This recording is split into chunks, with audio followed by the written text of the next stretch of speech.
Hello guys, नमस्कार, राम राम। आपका अपने maths by KR Godara YouTube channel पर हार्दिक स्वागत, अभिनंदन।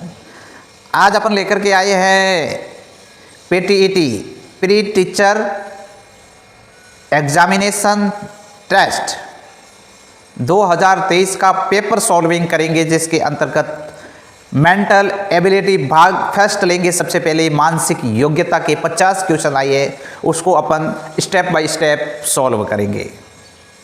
आई होप आपका ये पेपर बहुत अच्छा गया होगा और हम भगवान से यही प्रार्थना करते हैं कि आपका इसमें मेहनत करने वाले सभी बच्चों का इसमें सिलेक्शन हो जाए और वे अध्यापक बनने की एक और सीढ़ी ऊपर चढ़ सके। तो स्टार्ट करते हैं। सबसे पहले मेंटल एबिलिटी पेपर को सॉल्व करना। तो सबसे पहले क्वेश्चन में आपको क्या दे रखा है, उस विकल्प का चयन करें जो दिए गए संयोजन की जल सभी के समान है। इसमें आपको जल सभी के रूप में पूछा है, तो इसमें पहले का डी ऑप्शन राइट होगा। कौन सा ऑप्शन राइट होगा? ये डी ऑप्शन इसका राइट होगा। ठीक है, अगले क्वेश्चन पे चलते हैं अपन। सेकंड क्वेश्चन पे, दूसरे क्वेश्चन में दिया गया है, नीचे दिए गए प्रश्न में 3 कथन हैं, उसके बाद 3 निष्कर्ष फर्स्ट, सेकंड और थर्ड दिए गए हैं। आपको दिए गए कथनों को सत्य मानते हुए भले ही सर्वज्ञात तथ्यों से भिन्न प्रतीत होते हो, सभी निष्कर्षों को पढ़े और फिर तय करें कि दिए गए निष्कर्षों में से कौन सा सामान्य ज्ञात तथ्यों की उपेक्षा करते हुए दिए गए कथनों का तार्किक रूप से अनुसरण करता है। सभी स्कूल कॉलेज है, कुछ यूनिवर्सिटी संस्थान है, कोई स्कूल यूनिवर्सिटी नहीं है। इसका निष्कर्ष क्या निकलेगा? सभी कॉलेज यूनिवर्सिटी है, यह एक संभावना नहीं है। सेकंड है, कोई कॉलेज यूनिवर्सिटी नहीं है, यह एक संभावना नहीं है। कुछ संस्थान स्कूल नहीं है, यह एक संभावना नहीं है। तो इसका ऑप्शन डी राइट होगा, जिसमें आपको दे रखा है केवल 1 और 3 अनुसरण करते हैं। डी राइट होगा। अब चलते हैं अगले नेक्स्ट थर्ड क्वेश्चन। अगले नेक्स्ट क्वेश्चन में दे रखा है, हमने अपने 3 दोस्तों को अपने बड़े स्क्रीन वाले टेलीविजन पर फुटबॉल का खेल देखने के लिए आमंत्रित किया है। वे सभी भूखे हैं, लेकिन कोई भोजन के लिए बाहर नहीं जाना चाहता। जिस समय वे इस बात पर बहस कर रहे होते हैं कि किसे खाना मंगवाना चाहिए, उस समय एक स्थानीय पिज़्ज़ेरिया के लिए टीवी स्क्रीन पर एक विज्ञापन आता है जो घर पर पिज्जा पहुंचाता है। स्क्रीन पर फोन नंबर थोड़ी देर के लिए चमकता है। वे सभी इसे याद करने की कोशिश करते हैं। जब तक स्वयं कलम और कागज पकड़ता है, उससे उनमें से प्रत्येक को एक अलग अलग संख्या याद आती है। तो इसमें आपका ऑप्शन बी राइट होगा। कौन सा? ऑप्शन बी राइट होगा। इस क्वेश्चन का ऑप्शन बी राइट होगा। कौन सा राइट होगा? B right. अब बढ़ते हैं नेक्स्ट पे। नेक्स्ट क्वेश्चन है, महेश एक दोस्त के साथ काम कर रहा है ताकि वह अपने शहर में खिलौने की दुकान खोलने की योजना बना सके। वह एक ऐसी जगह की तलाश में है जो या तो शहर के केंद्र में हो या उससे बहुत दूर न हो, जो सही प्रकार के पैदल यात्रियों को आकर्षित करे। तो इसका आपके राइट आंसर होगा बी, शहर की मुख्य सड़क से। इसमें आपका राइट आंसर होगा बी। कौन सा? बी होगा। शहर की मुख्य सड़क से 3 ब्लॉक दूर एक छोटी सी दुकान, एक प्राथमिक विद्यालय से सड़क के उस पार एक आइसक्रीम की दुकान के बगल में। आइसक्रीम की दुकान है बगल में, आइसक्रीम लेने के लिए छोटे बच्चे आएंगे तो वे अच्छे अच्छे खिलौने देखकर उसकी तरफ आकर्षित भी होंगे। बढ़ते हैं नेक्स्ट क्वेश्चन की तरफ।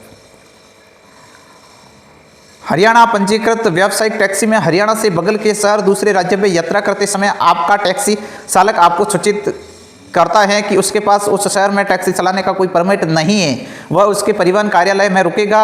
1 दिन के लिए 50 रुपये निर्धारित शुल्क का भुगतान करेगा। काउंटर पर शुल्क देते समय आप पाते हैं कि परिवहन क्लर्क 50 रुपये अतिरिक्त ले रहा है, जिसकी कोई रसीद नहीं दी जा रही है। आप ऑफिस मीटिंग के लिए जल्दी में हैं, ऐसी परिस्थिति में आप क्या करेंगे? तो इसका राइट आंसर होगा, घटना पर ध्यान दें और बाद में संबंधित अधिकारियों को मामले की सूचना देंगे। इसमें राइट आपका बी ऑप्शन राइट होगा। कौन सा राइट होगा? B option is correct. अब बढ़ते हैं नेक्स्ट क्वेश्चन की तरफ। आप एक विश्वविद्यालय में प्रोफेसर हैं और एक विशेष विषय पर एक परीक्षा पत्र तैयार कर रहे हैं। आपका एक सहकर्मी जिसकी बेटी उस विषय की परीक्षा की तैयारी कर रही है आपके पास आता है और आपको सूचित करता है कि यह उसकी बेटी के पास परीक्षा उत्तीर्ण करने का आखिरी मौका है। क्या आप यह बताकर उसकी मदद कर सकते हैं कि परीक्षा में कौन से प्रश्न पूछे जाने वाले हैं? पूर्व में आपके सहकर्मी ने किसी अन्य मामले में आपकी मदद की थी। आपके सहकर्मी ने आपको सूचित किया कि यदि वह इस परीक्षा में अनुत्तीर्ण हो जाती है तो उसकी पुत्री अवसाद से ग्रस्त हो जाएगी। ऐसी परिस्थिति में आप क्या करेंगे? तो इसका राइट ऑप्शन सी होगा। क्या होगा? Right option C. अपने सहयोगी को समझाएं कि यह विश्वविद्यालय के अधिकारियों के विश्वास का उल्लंघन होगा। आप उसकी मदद करने की स्थिति में नहीं हैं। बढ़ते हैं नेक्स्ट क्वेश्चन की तरफ। नीचे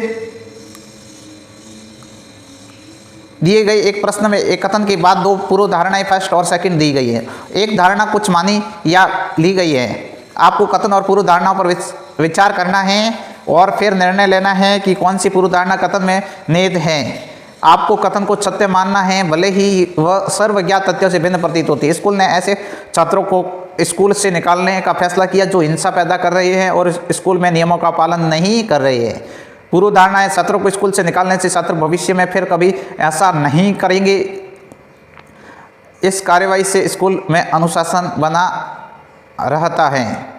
तो इसका आपके राइट ऑप्शन होगा केवल धारणा सेकंड अंतर्निहित है। B option is right, correct होगा। कौन सा ऑप्शन करेक्ट होगा? आपके बी ऑप्शन करेक्ट होगा। नेक्स्ट क्वेश्चन की तरफ बढ़ते हैं। यदि किसी निश्चित कूट भाषा में इक्वेशन को के रूप में कूटबद्ध किया जाता है तो आप फोरकास्ट को कैसे कूटबद्ध करोगे? तो इसमें आपका ऑप्शन डी इज करेक्ट है। कौन सा? इसमें आपका ऑप्शन डी करेक्ट है। बहुत बड़े बड़े क्वेश्चन दे रखे हैं, पढ़ने में भी समय लगता है, तो अपन सीधे सॉल्व करते हैं। दी गई श्रृंखला में समान पैटर्न का अनुसरण करते हुए लुप्त संख्या ज्ञात कीजिए। तो इसका आपके राइट आंसर होगा 6OU5, क्योंकि 2 3 4 5 5 के बाद से आएगा। इसका ऑप्शन डी राइट होगा। कौन सा ऑप्शन राइट होगा? D option is correct. बढ़ते हैं नेक्स्ट क्वेश्चन की तरफ।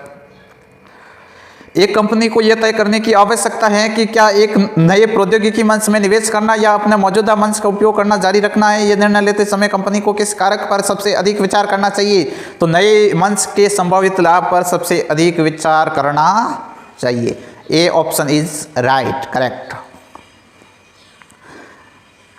नेक्स्ट क्वेश्चन है ना, ये सब पुस्तकों वाला। इसमें आपके कितनी पुस्तकों में विज्ञान की पुस्तक से अधिक पृष्ठ हैं? तो 4 पृष्ठ अधिक है। इसका राइट आंसर कौन सा होगा? 4 वाला राइट होगा। A option is correct.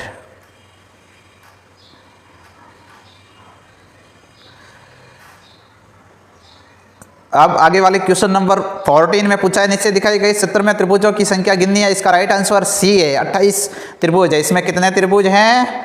28 त्रिभुज। सी इज राइट आंसर। आगे बढ़ते, आगे वाले क्वेश्चन में 15वें क्वेश्चन में दी गई उत्तराकृतियों में से उसे सुनिए जिसमें प्रश्न आकृति समन्वित है। ऐसी उत्तराकृति चुननी है जिसमें जो आपको पूछा है क्वेश्चन आकृति वो समन्वित है, उसके अंदर निहित है। तो इसका राइट आंसर होगा बी इज करेक्ट आंसर। क्या होगा? बी इज करेक्ट आंसर होगा। फिर आगे वाले में आपको दे रखा है उस विकल्प का चयन करें जो दिए गए संयोजन की जल छवि के समान है। इसमें आपके राइट आंसर होगा, इसका आपके राइट आंसर होगा ए। कौन सा होगा? ए इज राइट आंसर।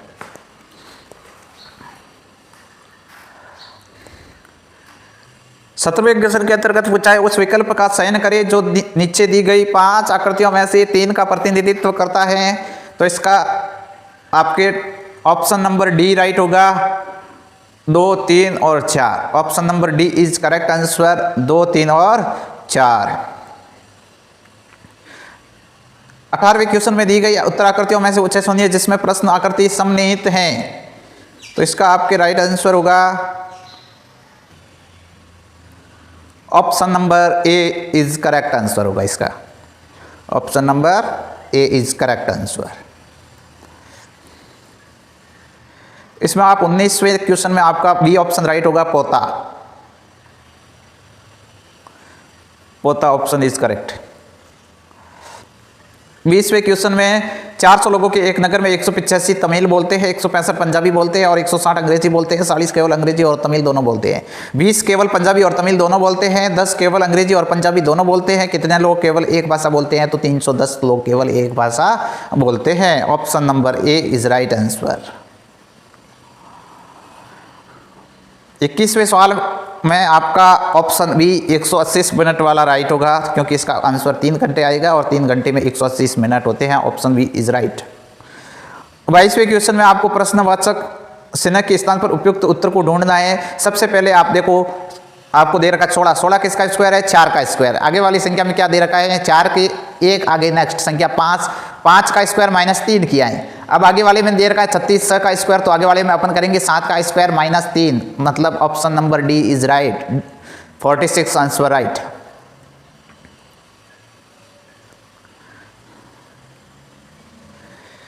अब आगे दे रखा है आपको क्वेश्चन नंबर 23वें में ऑप्शन बी राइट होगा, जिसमें आपको दे रखा है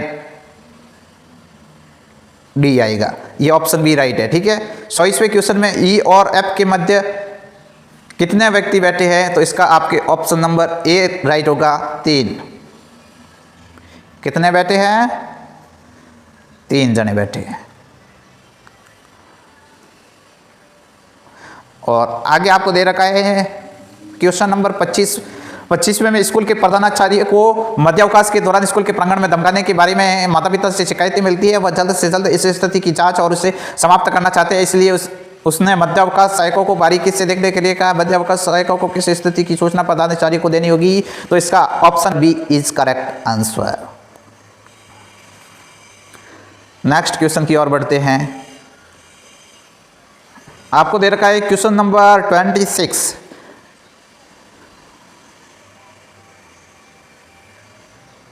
इसका आपके option number C is correct answer होगा।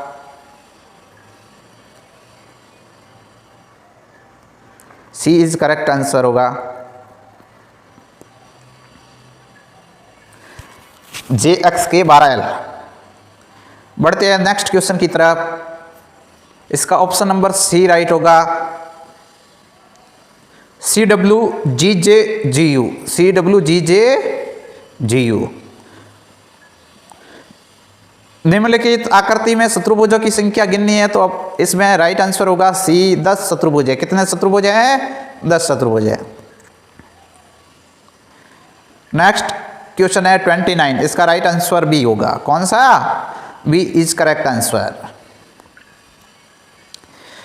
आपको दे रखा है आगे क्वेश्चन नंबर 30वें में पूछा है सही प्रतिबिंब कौन सा है? तो इसमें आपके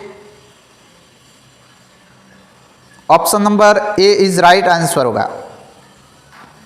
नेक्स्ट क्वेश्चन की ओर बढ़ते हैं। तो इसका राइट आंसर होगा बी। कौन सा? B is correct answer. निम्नलिखित शब्दों को शब्दकोश के क्रम के अनुसार क्रम में रखें, तो इसको अपन रखेंगे, तो इसका राइट आंसर होगा सबसे पहले 4,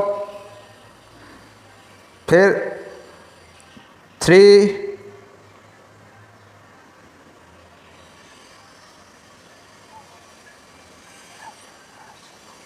इसका option number C is right answer.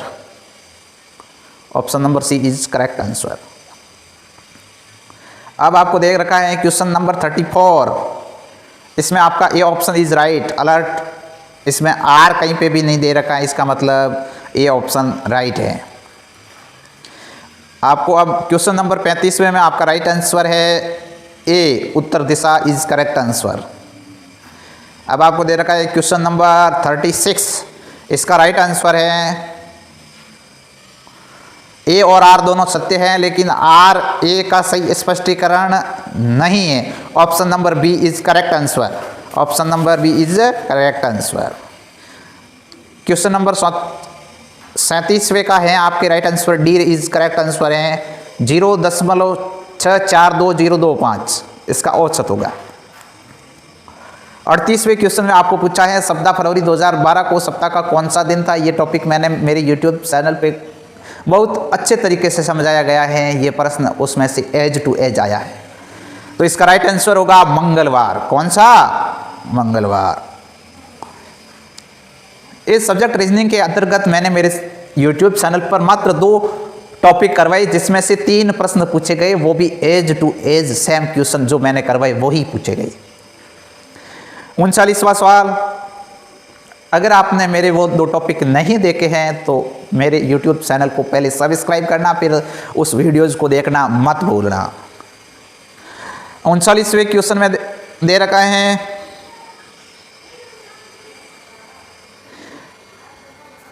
इसका आपके option D is correct answer है। 39वें क्वेश्चन का answer D is correct answer.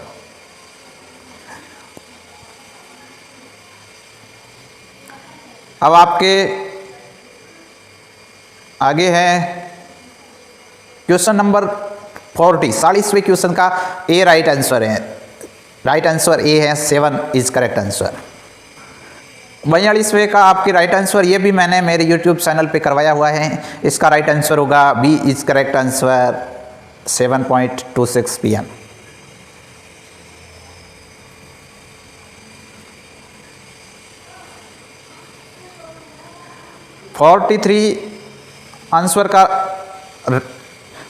Question number 43 का राइट आंसर होगा ए मेहुल।